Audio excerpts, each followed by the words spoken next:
તો આ સાથે સમાચાર સામે આવી રહ્યા છે। મહત્વપૂર્ણ સમાચાર પ્રાપ્ત થયા છે। મહત્વના સમાચાર સામે આવ્યા છે। રાજકોટમાં યુવક કોંગ્રેસના અગ્રણીઓ દ્વારા સખત વિરોધ કરવામાં આવ્યો છે। વેકેશનમાં અમુક સ્કૂલો ચાલુ રખાતા વિરોધ પ્રદર્શન કરવામાં આવ્યું છે, જેમાં શિક્ષણ વિભાગના નિયમોનો અનેક સ્કૂલો દ્વારા ઉલાળ્યો જોવા મળ્યો છે।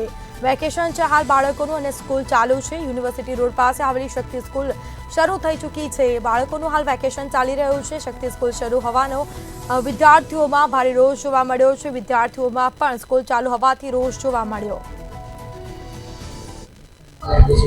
મારું નામ બ્રિજેશ મહેતા છે, શક્તિ સ્કૂલનો હું સંચાલક છું।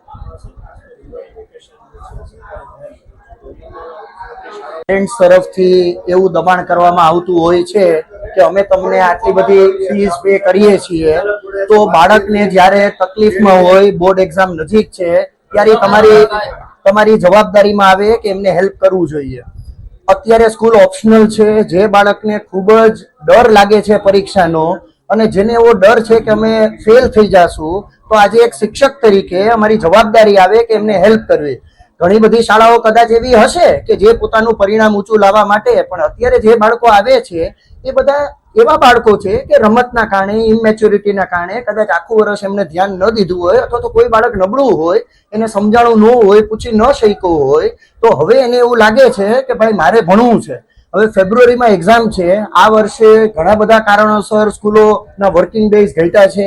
જે ટીઆરપી અગ્નિકાંડ બન્યો એના પછી પણ સ્કૂલો બંધ હતી। વાવાઝોડાનો વચ્ચે સમય હતો ત્યારે પણ સ્કૂલોમાં રજા હતી। તો કોર્સ તો પતી ગયા છે અમારે, એટલે કોઈ એવું નથી કે કોર્સ પતાવવા માટે અથવા તો રિઝલ્ટ ઊંચું લઈ આવવા માટે, રાઈટ। પણ જે બાળકની હેલ્પની જરૂર છે, જેમના વાલીઓ કે છે, એ બધા ઓપ્શનલ પોતાની મેળે આવે છે। આ માટે સ્કૂલ એક પણ પૈસાનો એક્સ્ટ્રા ચાર્જ નથી કરતી। શિક્ષક પણ પોતાનું વેકેશન મૂકી અને આવીને બાળકને હેલ્પ કરે છે, મોટિવેટ કરે છે। તો એ જવાબદારીના ભાગરૂપે કે આજે સમાજ પ્રત્યે અમારી જવાબદારી છે, નહીતર આ બધું કરવાથી બાળક કાં તો સુસાઇડ કરી લેશે જો એ બહુ ગભરાશે તો, અથવા તો આપણે ટ્યુશન ક્લાસ કલ્ચરને પ્રમોટ કરીએ છીએ।